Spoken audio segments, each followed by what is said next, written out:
Alhamdulillah di ikan hias kelompok kami secara ekonomi naik drastis. Malahan sebahagian kelompok kami ada yang sudah daftar haji dan punya rumah baru. Itu dari hasil budidaya ikan hias.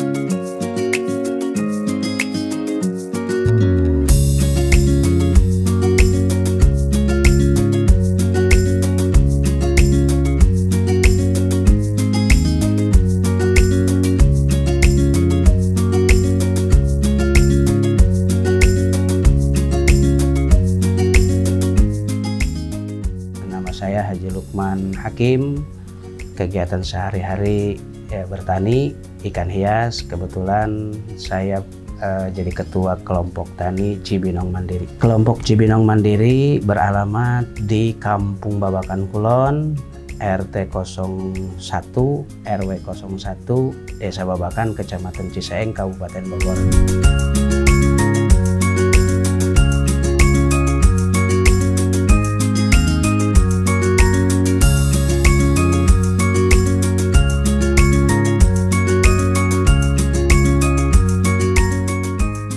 Kelompok Cibinong Mandiri awal kegiatannya itu bertani padi. Berhubung terlalu banyak hama, akhirnya beralih ke budidaya ikan lele. Waktu itu sekitar tahun 94 sampai 2000 tani padi. Dari tahun 2000 sampai tahun 2005 tani ikan lele. Nah, hasilnya kurang memadai, kami kelompok Tani Cibinong Mandiri sepakat untuk beralih lagi ke budidaya ikan hias, khususnya ikan koi dan gurame padang. Beralihnya kami dari budidaya ikan lele, ikan konsumsi, ke ikan hias karena dari penghasilan. Ikan lele itu bagi kelompok kami memang kayaknya kurang, keuntungannya nggak ada. Selalu merugi, tidak tahu apa penyebabnya, akhirnya sepakat kami ke ikan hias. Alhamdulillah di ikan hias kelompok kami secara ekonomi naik drastis. Malahan sebahagian kelompok kami ada yang sudah daftar haji dan punya rumah baru. Itu dari hasil budidaya ikan.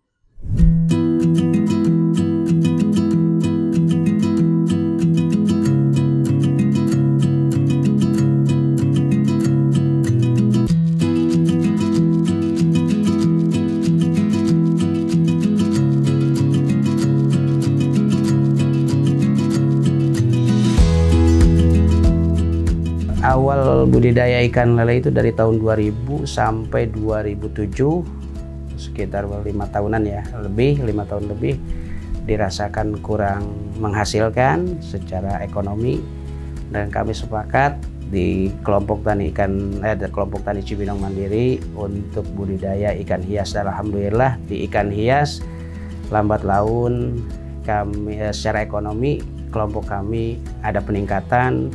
Malahan di akhir tahun 1999 sangat drastis perubahan di ekonomi atau di kehidupan kami. Alhamdulillah. Modal awal kami mandiri dari masing-masing dari perorangan, dan ya alhamdulillah kesininya ada juga bantuan, mungkin sarana dan prasarana seperti saung bantuan saung kelompok dari dinas.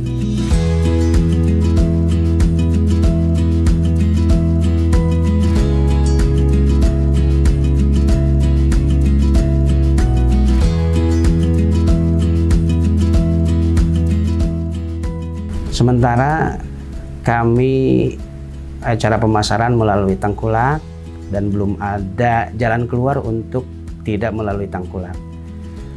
Itu pemasarannya ke Pasar Parung, dan dari Pasar Parung baru para tengkulak mungkin ke luar daerah.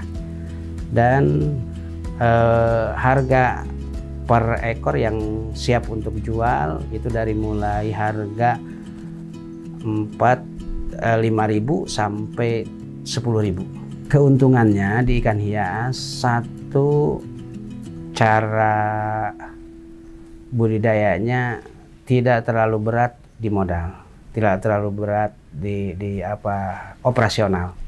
Kalau di ikan lele itu terlalu banyak atau terlalu berat di operasional. Nah, di ikan hias karena mungkin pakai jaring, jadi tidak terlalu banyak pengeluaran untuk operasionalnya.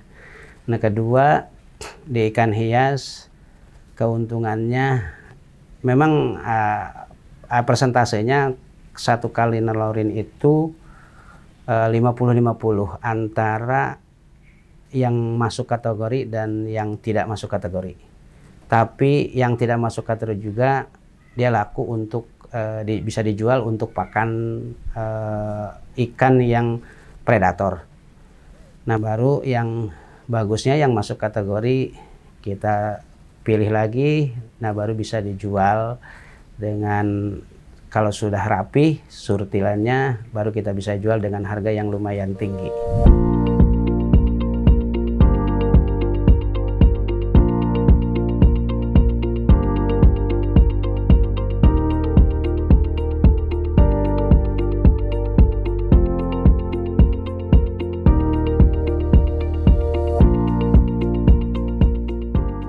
Dari hasil budidaya bukan hanya sekedar kita di kolam basah atau di kolam sawah. Kelompok saya juga ada yang budidaya ikan hias di darat dekat rumah, di halaman rumah. Nah, itu untuk sampingan, tapi alhamdulillah bisa seimbang, bisa hampir sama dengan di empang. Walaupun itu hitungannya sampingan. Nah, ini karena banyak jenisnya ikan hias. Kalau di ikan pakan kan mungkin jenisnya sedikit, kalau di ikan hias banyak jenisnya, jadi kelompok kami bisa punya banyak sampingan untuk membudidayakan ikan yang lainnya seperti melik gapi, cupang, sama mampis, dan yang lainnya. Kelompok Cibinong Mandiri yang jadi pokok komunitasnya ialah ikan hias, koi, sama gurame padang. Tapi sampingannya banyak juga ikan hiasnya yang kecil, yang ikan akuarium.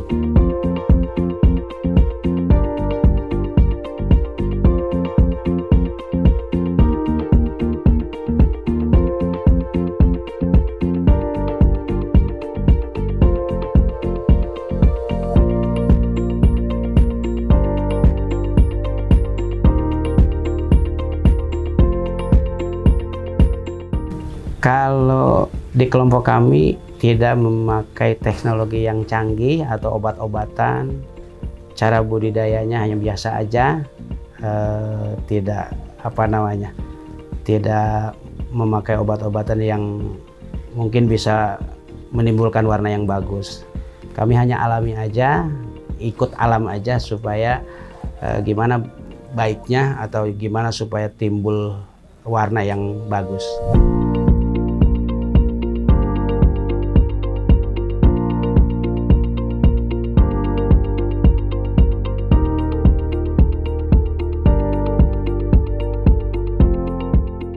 Pakan kami memakai pakan toko, serinya 781-1, 781-2, sama 781 polos. Paling juga kami untuk menimbulkan warna pakai daun-daunan seperti pakai daun singkong untuk menimbulkan warna yang lebih mencolok atau yang lebih tebal.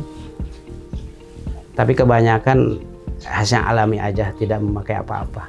Ada kategori yang kalau pengen yang lebih bagus itu ada kategorinya. Seperti mana jenis ikan hias yang masuk kategori dari koi khususnya, seperti jenis sangke, jenis kohaku, dan yang lainnya. Nah, itu nilainya lebih tinggi kalau dipelihara dengan baik. Tapi di kelompok kami tidak menghususkan merawat ikan yang tadi saya jelaskan.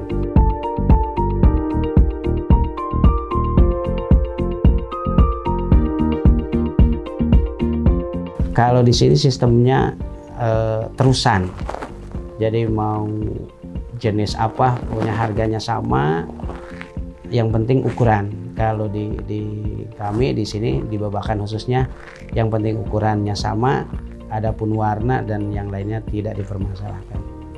Karena mungkin pasar Parung itu termasuk pasar grosir ikan hias. Jadi dari petani itu tidak dipilah-pilah jenis warnanya dan hanya ukurannya aja.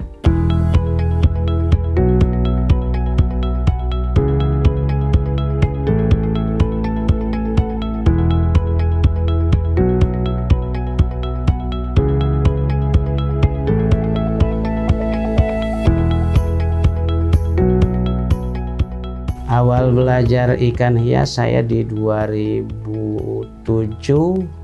itu ada teman ngajak kerjasama. Nah dari situ saya nyisain, alhamdulillah punya indukan dari situ mulai berkembang dan sampai sekarang. Kalau kendala lebih banyak di lele, di ikan hias tidak terlalu banyak kendalanya atau angka kematiannya tidak terlalu banyak. Jadi alhamdulillah menguntungkan lah buat kelompok kami.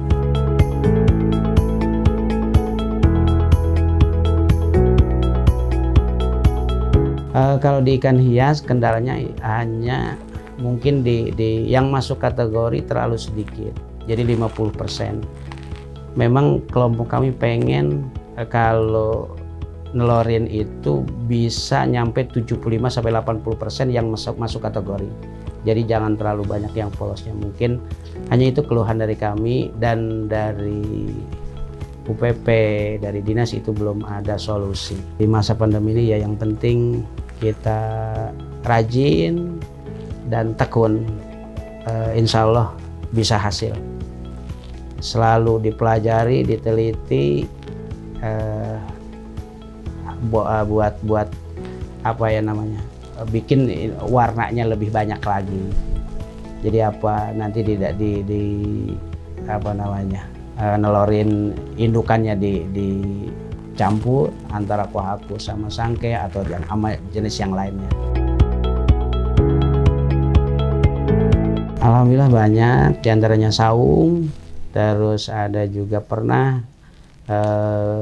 bibit, apa namanya ya, kalau di bukan larva, lebih besar lagi dari larva, itu pernah.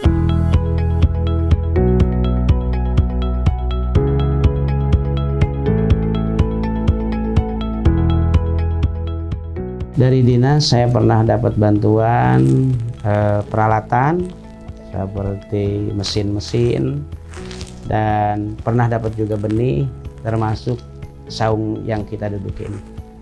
Itu dari pemerintah semua, alhamdulillah ada perhatiannya. Sarana prasarana itu mungkin mesin-mesin ya, termasuk mesin sedot air, genset, pernah itu dapat. Cuman keluhan dari masyarakat khususnya di kelompok kami, kalau bisa dari pemerintah diusahakan untuk turap solokan atau turap untuk kali, karena di musim penghujan itu yang jadi kendala buat kami, bisa hancur kami kalau misalnya turap itu tidak dibetulkan menghadapi masa penghujan nanti. Untuk permodalan kami alhamdulillah mandiri, tidak dapat atau tidak melakukan pinjaman melalui bank atau melalui lembaga yang lain. Kami mandiri, berharap ke pemerintah buat kelompok kami khususnya, yaitu turap irigasi. Di masa penghujan, kali yang ada di depan ini bisa meluap sampai bisa jebol tanggulnya. Nah itu yang jadi permasalahan buat kami, karena modal kami terbatas dan sumbernya juga kami mandiri. Kalau seumpama terjadi musibah seperti di tahun 1999, 2000, 2 kali jebol, itu kami selama 2 tahun itu tidak bisa bertani karena pematang kolam kami habis semua karena jebol dari kali.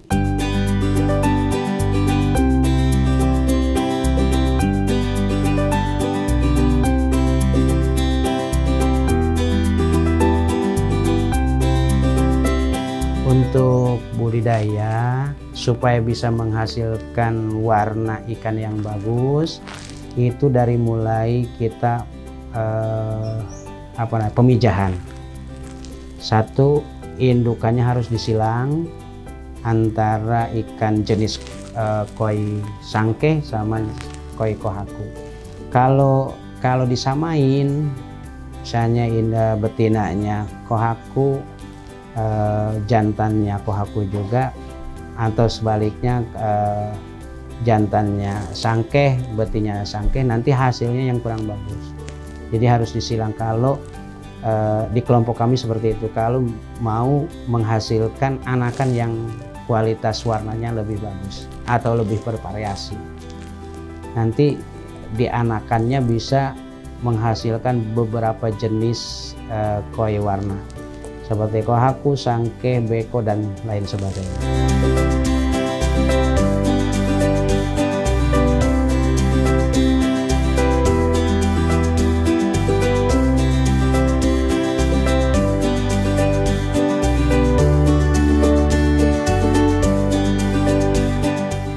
Yang dilakukan di kelompok kami dari mulai pemijahan.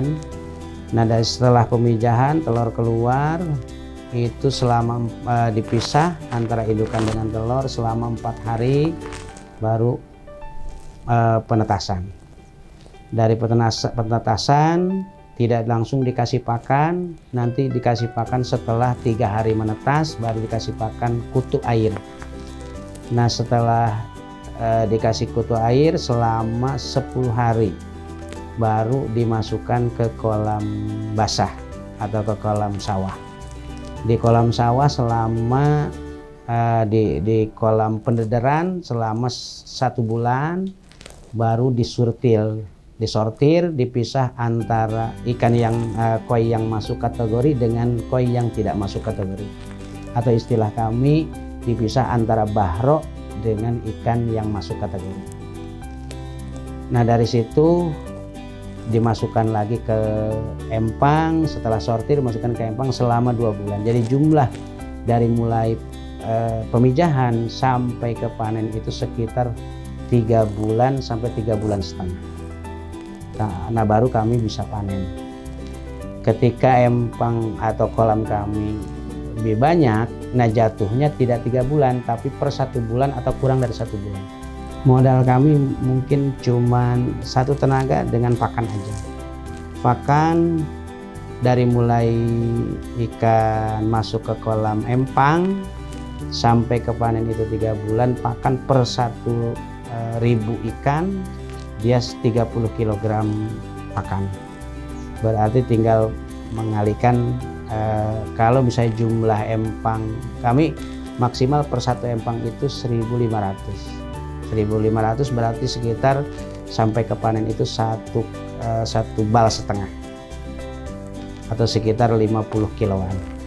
Kalau kita ngitung satu empang aja berarti modalnya 300 sekitar 500 ribuan, ditambah sama yang kerja sekitar 700-an. Nah, kalau per empang kita 1000 ekor kita jual 4 sampai 5.000, itu berarti kan 5 juta. 5 juta hasil keuntungan kami sekitar 4.300.000-an per 1 empang. Nah, kalau misalnya panen 2-3 empang tinggal mengalihkan sekitar 10 jutaan lebih.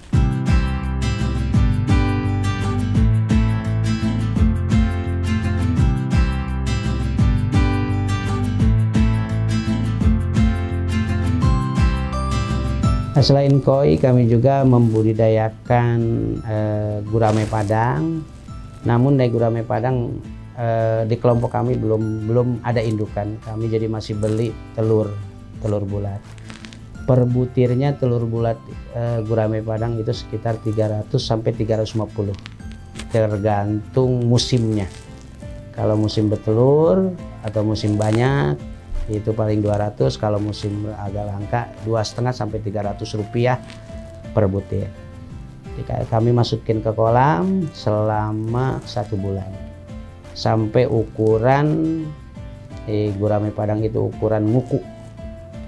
Nah dari situ baru ke kolam sawah. Di kolam sawah sekitar 1 bulan sampai 2 bulan. Nah nilai jualnya setelah panen ukuran ngorek ke atas itu sekitar 6 sampai 7 ribu. Nah di gurame Padang kami modal awal sekitar 3 juta. Beli telur sekitar 3 jutaan.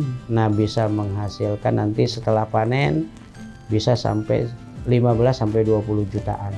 Itu kalau utuh, kalau hitungan utuh. Tapi ya ada aja musibah, kadang kendala kayak mungkin cuaca atau dari hewan pemakan seperti burung dan segala macamnya. Nah itu belum ada solusi untuk menghilangkan itu. Kalau dihitung-hitung memang keuntungannya banyak, gede juga, bisa menghasilkan secara ekonomi lebih bagus.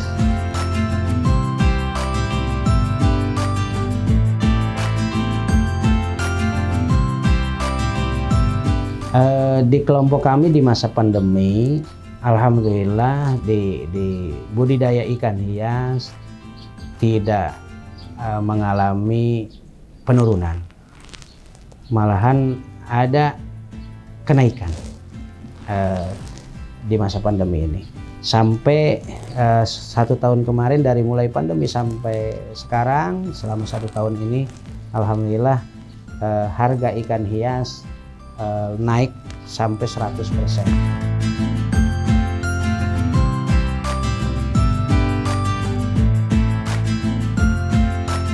Alhamdulillah kami dapat kabar dari Dinas Perikanan Kabupaten Bogor bahwa di kampung kami, Kampung Babakan Kulon, akan mendapatkan program dari Kementerian Kelautan dan Perikanan, yaitu program Kampung Ikan Hias. Harapan kami dengan program yang dicanangkan oleh Kementerian Kelautan dan Perikanan, yaitu bukan hanya kelompok kami aja, tapi masyarakat Desa Babakan khususnya lebih maju lagi secara ekonomi. Harapan kami ke Kementerian Kelautan dan Perikanan. Jadi bukan hanya sebatas di kelompok kami aja, tapi harapan kami untuk satu Desa Babakan bisa lebih maju lagi secara ekonomi dan bisa lebih maju lagi secara pengetahuan. Motivasi dari kami buat pembudidaya ikan hias, walaupun di masa pandemi, semangat terus, bersabar, insya Allah akan berhasil.